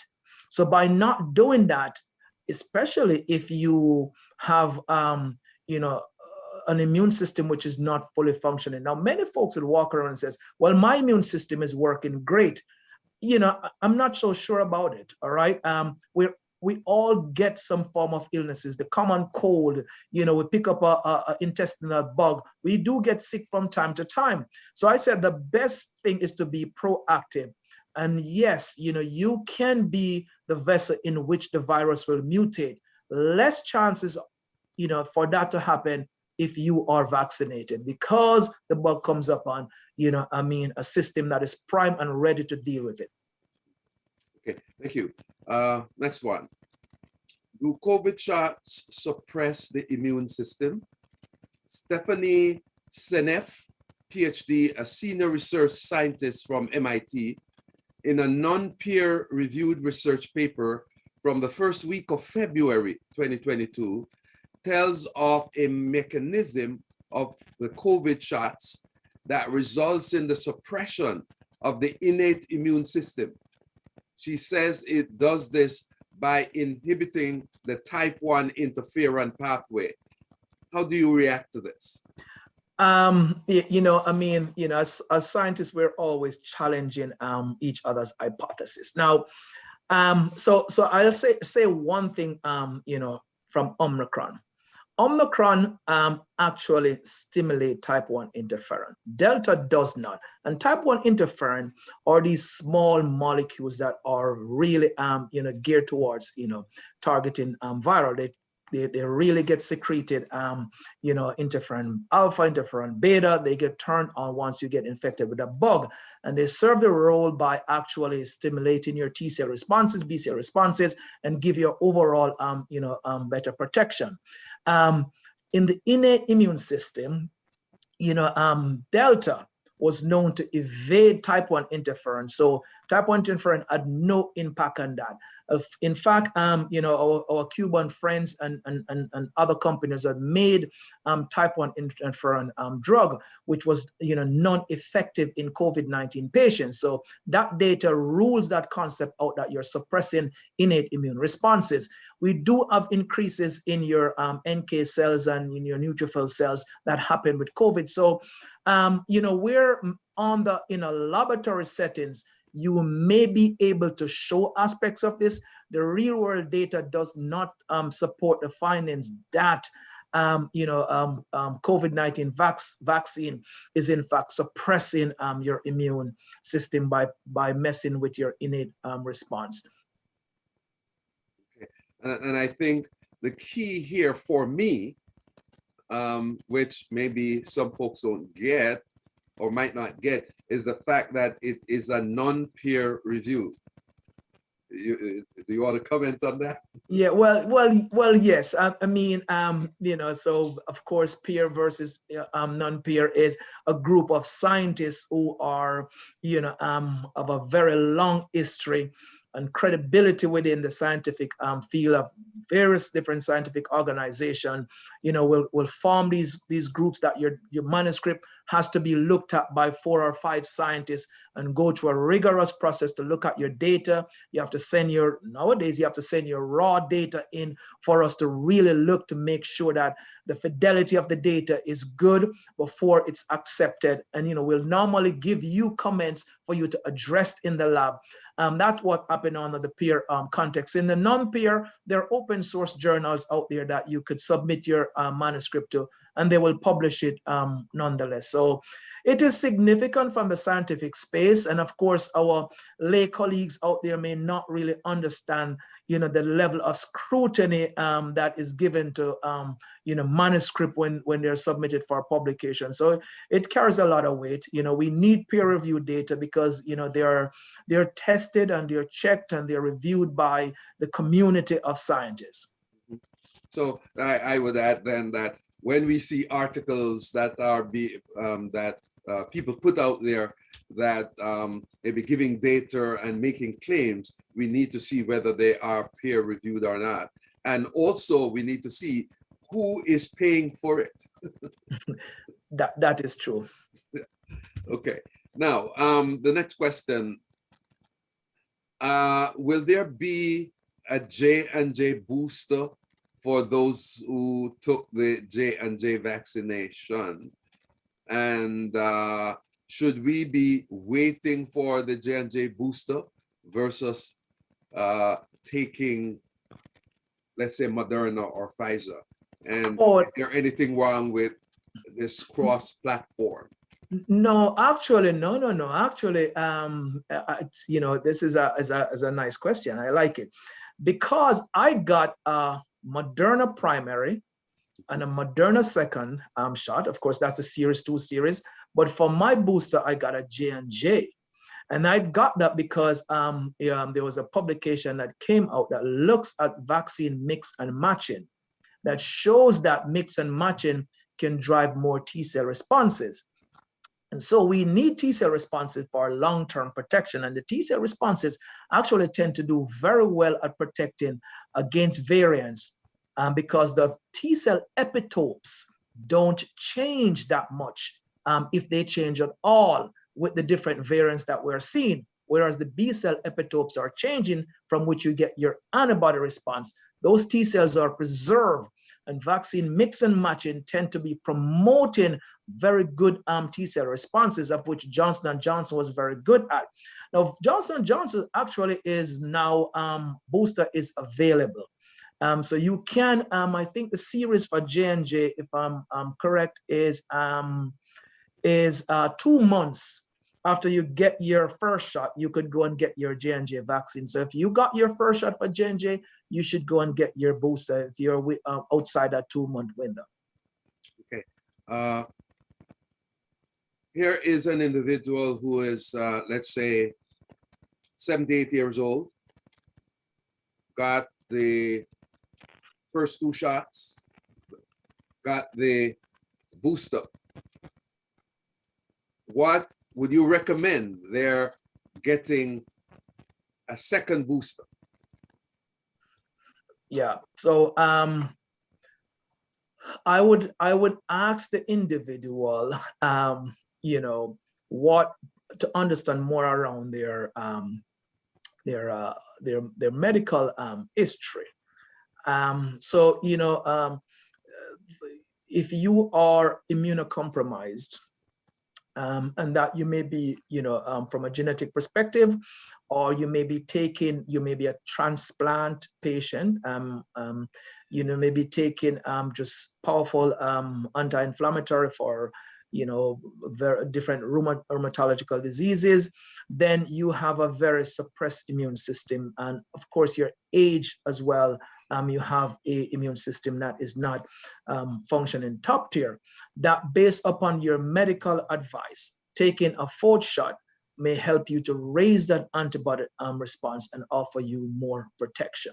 So I think that's a good conversation to have with your primary care, because there are assays that we can do to look at what your antibody response is, what your antibody titer is. And that will give us a gauge as to where we think you are and how you'd fare if you're exposed, you know, to SARS-CoV-2.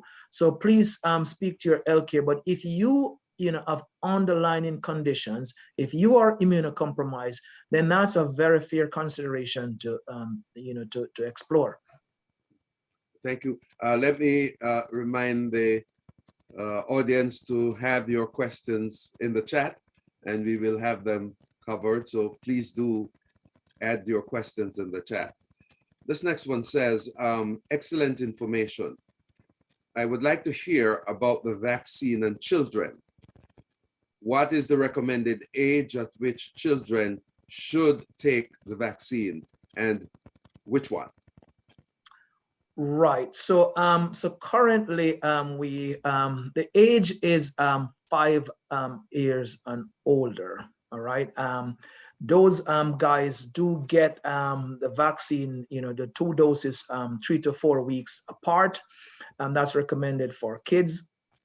Of course, you know, before the Pfizer got emergency use authorization, it was from, you know, the youngest was 12-year-old. And, you know, that was offering that protection. We need schools to reopen. Of course, we see where the vaccine was not approved for kids below 5 years of age. They did not meet that clinical significant endpoint.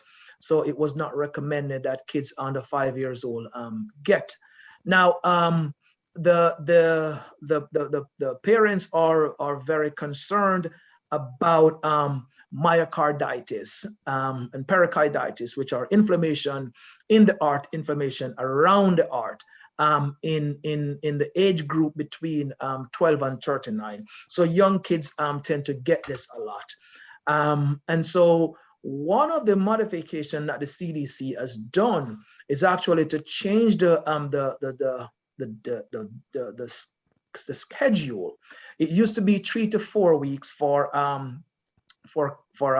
12 and older.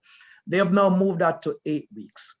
And they moved it to 8 weeks because, just by real world evidence from what they observed in Canada, that Canada, had, a shortage of vaccine early, and they were actually, waiting for longer window. They were going out to 8 weeks. And what they saw in that 8 weeks, one, you have a decrease in the side effect associated with myocarditis. And they also saw increased antibody, titer in that window. So the CDC, is changing its guidance. So longer time between doses, in your younger cohort, that reduces the risk of myocarditis. All right, but the 5 to 11, they get their doses the regular 3 to 5 weeks, and the safety profile is good.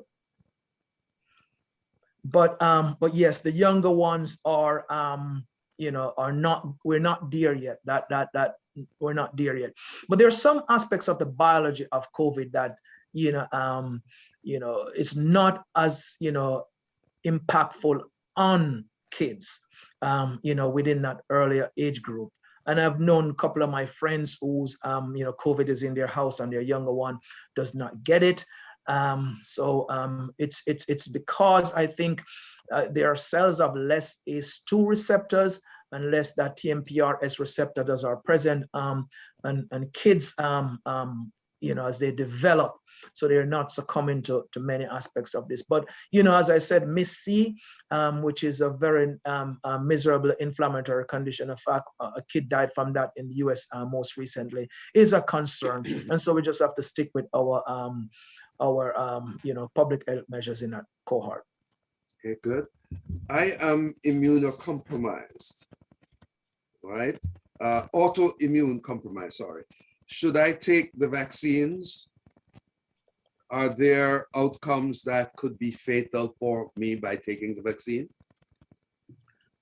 No fatal outcome. What is likely to happen there is you won't mount a very good immune response. So your immune response could be compromised. And that's why, even 4 series is concerned, is considered for the immunocompromised. But one thing I would say, this is a conversation for your primary care physician. Let's say you have, Crohn's disease, or you have, whether it's ulcerative colitis, or you are systemic lupus or Sjogren's, or you're a rheumatoid arthritis patient. You're taking lots of corticosteroids, or you're maybe taking rituximab. What you probably can discuss is that if you are in one of those stable phases, you're not in a flare, and you're doing very well, maybe you could have a discussion with your doctor if they could lower your steroid doses, and that will allow your immune system to come back somewhat, and then you get vaccinated, so you have more immune cells on board to actually give you a good response to the vaccine, and then get you back on your meds. It's a conversation that you could have. It's kind of like a steroid sparing, lowering the dose, and then you take the vaccine. But if you're on full blast corticosteroid, your response will be less. The thing that you should also be mindful of is that there are these monoclonal antibodies out there. So if you are immunocompromised and you come down with COVID, I would not delay. I would talk to my primary care, and I'll tell them that I would like to receive monoclonal antibody therapy. And of course, those 2 antivirals that Pfizer, Paxlovid, and Molnupiravir that Merck have released, if you take those within the first 5 days of your illness, then you can get quite a bit of a protection from them. So there are treatment modalities out there in the case you become positive and you're mounting your disease is you're experiencing symptoms. Explore these. Okay.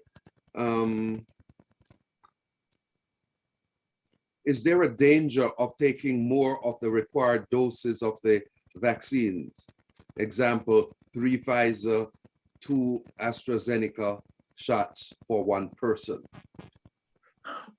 Well, you can actually if you're taking, well, you should not. That's the first thing up front.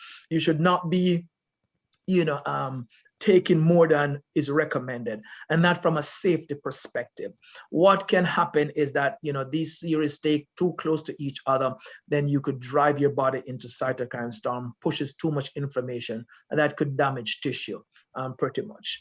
So that's something you need to avoid. Okay, how frequently should boosters be taken? It is shown, and this is the scientific data, that after your second shot within 5 months, then your antibody response start coming down. And, especially if you're in the vulnerable population, then you need to be taking that booster 5 months. Those are the 2 series vaccine. As I mentioned earlier, for the 1 dose vaccine, which is Johnson & Johnson, you need to take that 2 months after. So it's a 5-month for your booster for your Moderna and Pfizer, and there's a 2-month for your Johnson & Johnson. And of course, if you are immunocompromised, whether through transplant or some genetic differences, then a 4th dose is considered. And that's a discussion with your healthcare provider around that. Now, if you have the means and you are in a vulnerable population, you could actually have your antibody titer tested by your primary care. And so if you are really vulnerable and that titer drops down in 3 months, then you could go in earlier for your booster. Okay. Okay, let's say you had the antibody treatment. Can you take the booster 2 months later? No. So the antibody treatment that is actually working right now pretty well is the one from AstraZeneca. And I think it gives you a protection out to around 6 months. And it would be good to wait, a bit around that window to take that booster. And why is it? There's some fundamental concept within immunobiology, where there can be, competition for how much antibody you can have on board, because the system has to maintain homeostasis. You can't just kind of make antibodies and make it and make it and make it. No, you have to reach a crescendo at what we call that homeostatic level. And so if you take a booster and pushes your system, then you could actually not really be mounting, the strong, robust immune response that is going to form effective memory. All right, because you have just too much of those plasma cells on board, so the system select against them.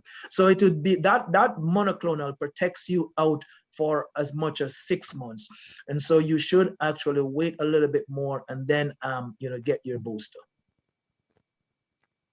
Okay. Thank you for this valuable information.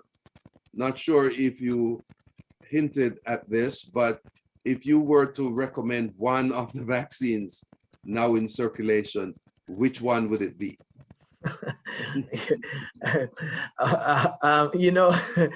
Yeah, I mean, that's so all right. So we're in the US, so you can pretty much get whatever you want, right? It's not like you're in a developing country.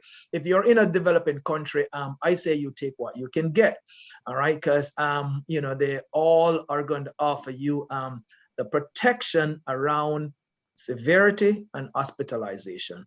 I think all 3 of these vaccines that are actually floating within our hemisphere, if you're in other parts of the world where you're actually, experience, like Cuban vaccines, pretty very well. They're different platforms, but they're working very well if you're, getting the Russian Sputnik or, vaccine from Sinopharm from China. But in our hemisphere, we do see that the differences between Moderna and Pfizer are not, any game changer for you to prefer one over the other. Moderna, wins slightly, okay? And by saying that, I'm not saying, hey, go take Moderna. I'm saying that, it gives you a slightly better, protection with respect to T-cell responses. And so, it edges it out. And studies have been published about that. And I'm just kind of, speaking from that perspective. But, if you're elsewhere in the world, I say you take what your healthcare, department have available for you. Okay. My friend insists that she's a witness. My friend insists, quote, she's a witness to what COVID vaccination did to her cousin. It's frightening end of quote. This therefore causes her hesitancy to be vaccinated. How would you help her?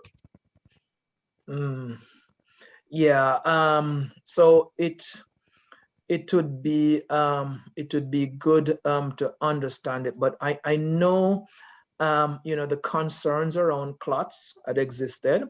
I know the concerns around the myocarditis, the pericarditis.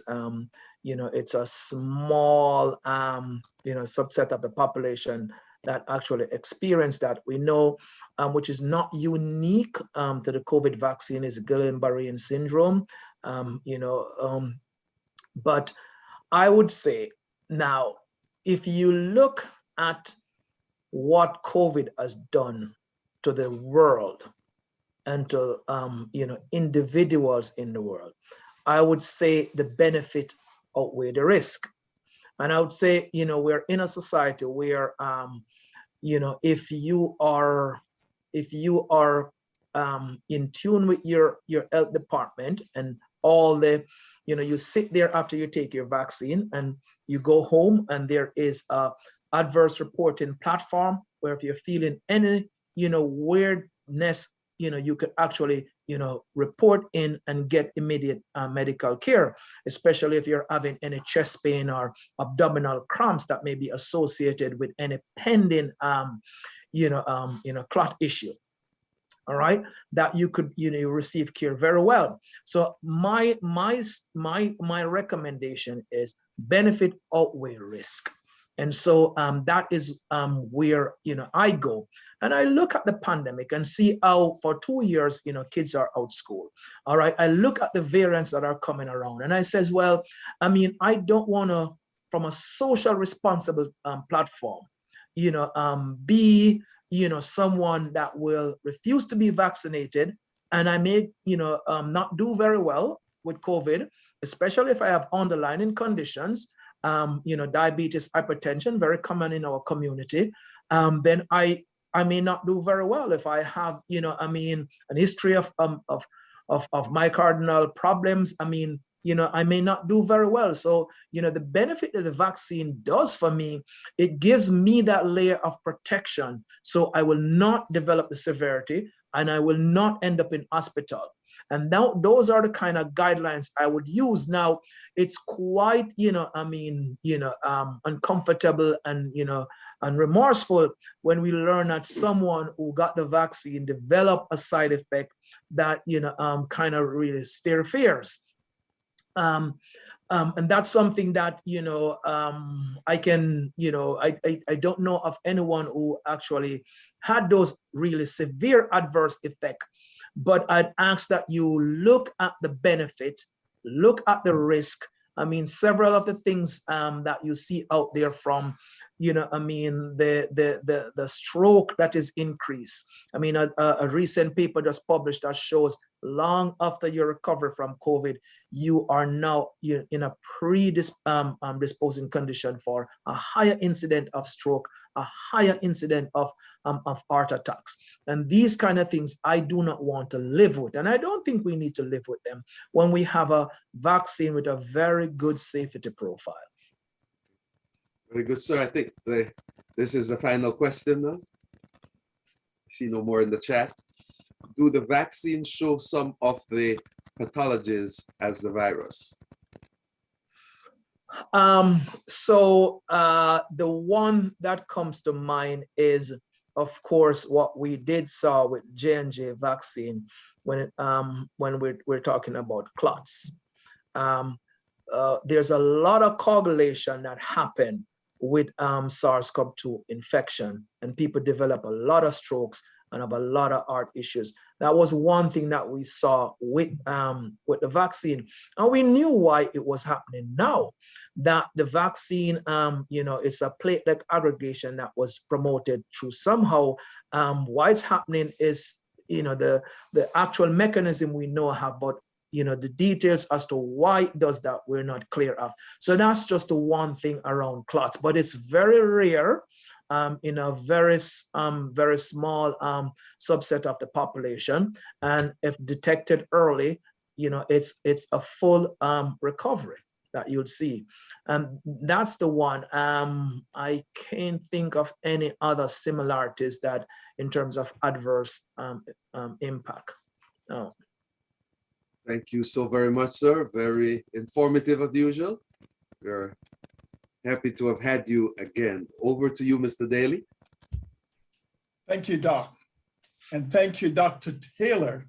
Where else could you be, folks, where you could get a leading researcher giving us that kind of facts with a bedside manner of Dr. Welp, right? You can't get it anywhere else. So on behalf of CEOs, I'd just like to thank Dr. Taylor for coming and answering all the questions with such efficiency and transparency. We can ask more from you, sir. You reminded us, you built on the platform that you set last summer as to what we should consider. You showed us this fifth wave of variation, what matters. You told us some of the antiviral pills that are coming, and you gave us the reality that this thing could be around quite a while. And so you prepare us psychologically to be able to deal with that in the long run. So thank you so much, Dr. Taylor. And then we got premier integrative psychology from Mrs. BOYKIN. She took us and took her boys to this volatile environment in which they find themselves. And she used one word to give us agency to be able to express their feeling: curiosity. To use their curiosity to develop a vocabulary, to express the emotional sense, to get what's happening inside of them, to get it out there, that they can be helped.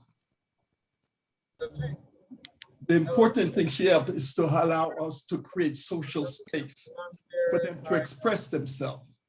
So just being able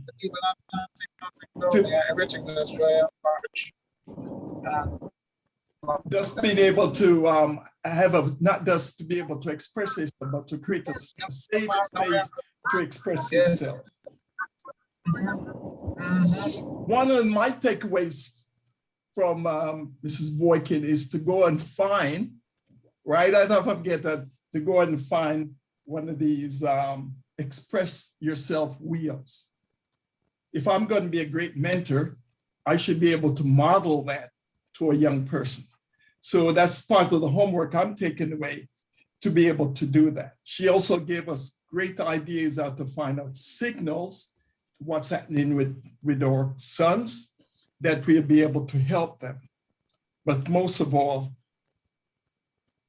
to be able to control the media industry technique. The media, if we are watching all types of media that's not inspirational, that's just news all the time, it's going to undermine our well-being. So thank you so much for that. CEO is, it's an organization who care for the welfare of our young men, and we care for them to be a life multiplier. So we put together a little gift for those that I'm going to put in the chat right now. See here. It's an ebook, and this ebook gives you some overview of what CEOs is all about, how we go about building into the lives of young men. And also has, if you're going to be a mentor or a mentee, it's for both mentor or mentee, what are some of the things you should be looking for in choosing one of those? So instead of being isolated, take that step towards a young person. A young person, you see somebody you think would be a good mentor for you, reach out to them and use this as a guide to make a difference in your life and in our community's life. So take a look at it and use it. It also shows you how you can be of support to COS and programs like this. So thank you again, Dr. Taylor, Mrs. BOYKIN, for giving us such tremendous resource, and may we appreciate this so well. Thank you. Yes, so Dr.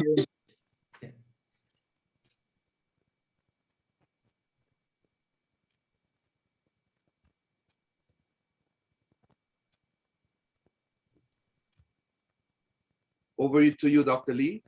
Yeah. Just like to thank everyone for participating in this great session. like to thank Dr. Boykin, Miss Boykin and Dr. Taylor for the presentations. They were very insightful and very well thought out. And I appreciate your bringing this to our attention. And I really appreciate the fact that you taking the time out to present this with care, present this with love. So I really appreciate your presentations. So I will close with our benediction. And I'm going to take it from Nahum 1:7. And the Lord is good, a refuge in times of trouble. He cares for those who put their trust in him. And my prayer is simply this.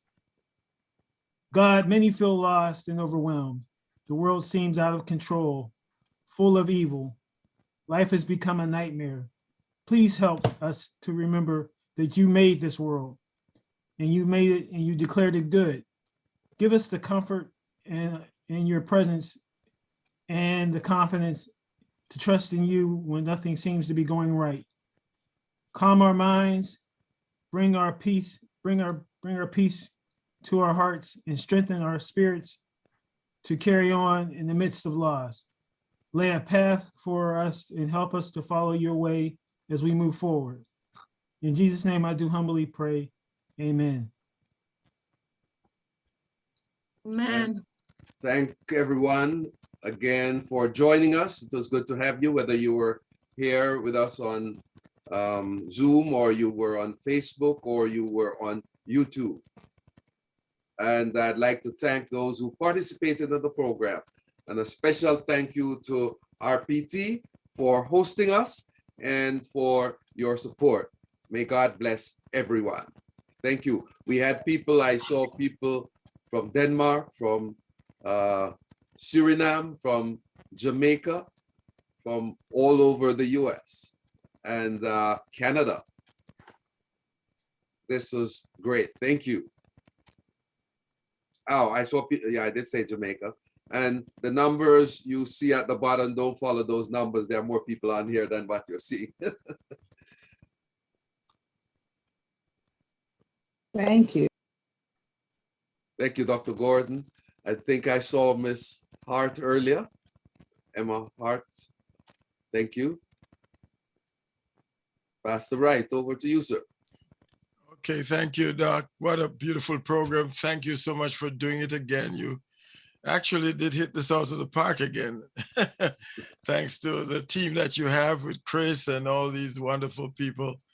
We just really salute you and the wonderful job you're doing for young men and for everybody, because the parents benefit and are proud of the children that are helped by this lovely program that you have as you collaborate to educate the young sons that we have. So please remember to join us each week. We always have an excellent program in the evening. Next week, we should have a great program for Perspectives. Trevor Riggio out of Andrews University should be here all day with us. And also, please remember to be with us tomorrow at 6 o'clock for Grief Support Ministry. We have our grief support. Everybody knows somebody who has passed. So we're going to be having grief support with Dr. Grace Kelly, who is having a program right now at Vaughnsfield Church. Dr. Perry's there and all the pastors are there. And I'm going to be doing something on the program shortly. Also, they'll honor my mom, who I know Dr. Melbourne loves a whole lot. So it's a small world. So we're going to have a great program all week except for Thursdays. And so we ask you to come and join us. Have a good evening, and we will cease and desist from streaming now, and we will get maybe into chat, or you could just say hi to each other as we go. All right, have a good evening, and thank you all for coming. Thank you, Dr. Melbourne, once again for choosing to be with us once again on this platform. God bless you all.